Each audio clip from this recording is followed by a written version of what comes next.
नमस्कार। मैं हूं आपका साथी। आपका दिल से स्वागत है मेरे चैनल पर, जहां कहानियां सिर्फ सुनाई नहीं जाती बल्कि महसूस की जाती है।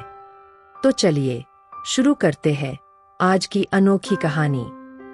मनुष्य का मन एक बहती नदी के समान है। यह कभी रुकता नहीं, हमेशा गतिशील रहता है।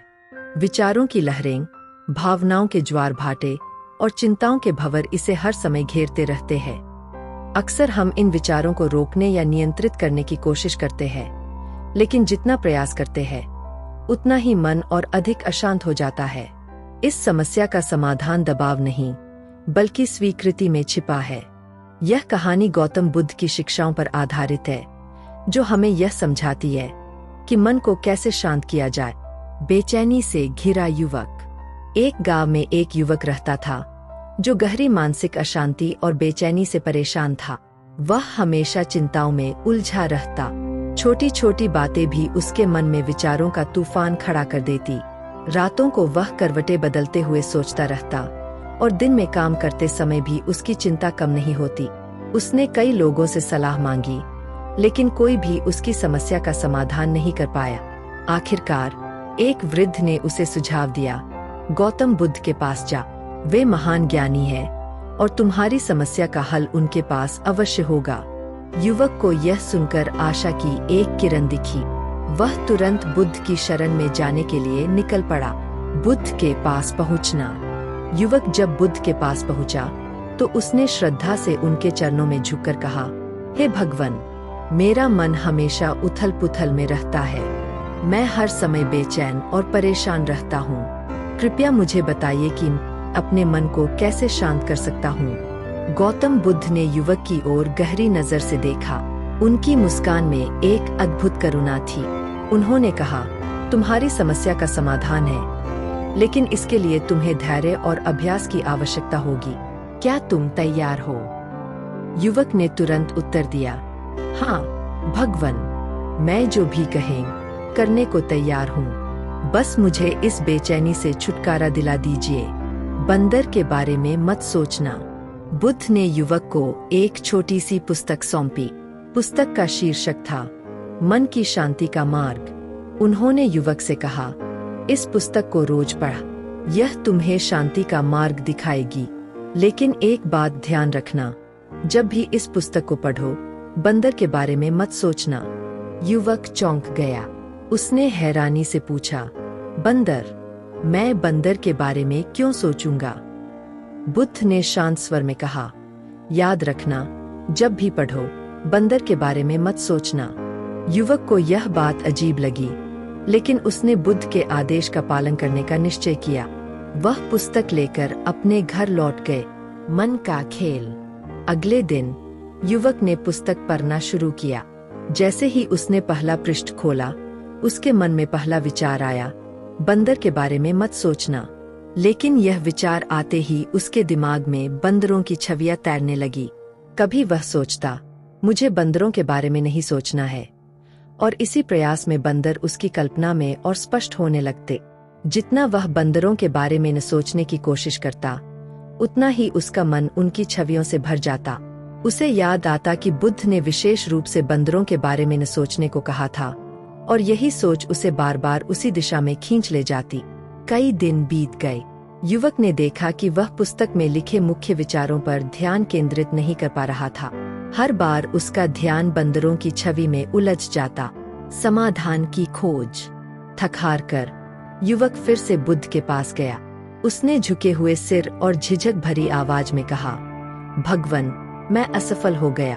आपने कहा था कि पुस्तक पढ़ते समय बंदरों के बारे में मत सोचना, लेकिन हर बार जब मैं इसे पढ़ने की कोशिश करता हूँ, मेरे मन में बंदर ही बंदर आते हैं। मैं क्या करूँ? गौतम बुद्ध मुस्कुराए। उनकी आंखों में दया और स्नेह झलक रहा था। उन्होंने युवक से कहा, यही मैं तुम्हें सिखाना चाहता था। जब तुमने बंदरों के बारे में न सोचने का प्रयास किया, तब तुम्हारा सारा ध्यान उन्हीं पर केंद्रित हो गया।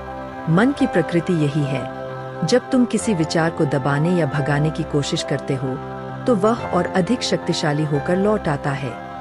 विचारों को स्वीकार करने का पाठ। युवक ने हैरानी से पूछा, तो फिर मैं क्या करूं? भगवन, क्या मैं अपने विचारों से कभी मुक्त नहीं हो सकता? बुद्ध ने गहरी आवाज में उत्तर दिया, विचारों से लड़ने की आवश्यकता नहीं है। जब कोई विचार आए तो उसे न दबाओ, न भगा, बस उसे एक पर्यवेक्षक की तरह देख। उसे स्वाभाविक रूप से आने और जाने दो। जैसे आकाश में बादल आते जाते हैं, वैसे ही विचार भी आते जाते हैं, लेकिन आकाश अपनी जगह स्थिर रहता है। तुम्हारा मन उस आकाश के समान है। विचार बादल है जो अस्थायी है। ध्यान का अभ्यास। बुद्ध ने युवक को ध्यान का अभ्यास करने की सलाह दी। उन्होंने समझाया, जब भी कोई विचार आए तो उसे देखकर जाने दो, उस पर प्रतिक्रिया न करो। अभ्यास करते करते तुम्हारा मन शांत होने लगेगा। यह ध्यान और स्वीकृति का मार्ग है जो सच्ची शांति तक पहुंचाता है। युवक ने बुद्ध की बातों को ध्यानपूर्वक सुना। उसने प्रतिदिन ध्यान का अभ्यास शुरू कर दिया। जब भी कोई विचार आता, वह उसे बिना किसी विरोध के देखता और जाने देता। धीरे धीरे उसने अनुभव किया कि विचारों का आना जाना स्वाभाविक है। जब उसने उन्हें स्वीकार करना शुरू किया तो वे स्वतः ही कम होने लगे। मन की शांति प्राप्त करना।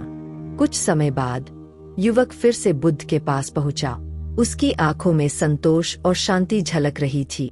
उसने कहा, भगवन, अब मैं अपने मन को शांत रख पाता हूँ। आपके निर्देशों का पालन करके मुझे समझ में आ गया है कि विचारों से लड़ने के बजाय उन्हें स्वीकार करना ही सच्ची शांति का मार्ग है। बुद्ध ने मुस्कुराते हुए कहा, यही जीवन का सबसे बड़ा सत्य है। जब तुम विचारों के प्रवाह को रोकने की कोशिश नहीं करते, तब तुम उन्हें जीत लेते हो। ध्यान और स्वीकृति ही मन की शांति के वास्तविक साधन हैं। यह कहानी हमें सिखाती है कि मन को शांत करने का रहस्य इसे दबाने में नहीं, बल्कि इसे स्वीकार करने में है। जब हम अपने विचारों और भावनाओं को स्वाभाविक रूप से बहने देते हैं, तो वे हमें परेशान करना बंद कर देते हैं। ध्यान और स्वीकृति के इस मार्ग पर चलकर हम सच्ची शांति और संतोष प्राप्त कर सकते हैं। तो दोस्तों, उम्मीद करता हूँ कि आज की कहानी ने आपके दिल को छुआ होगा।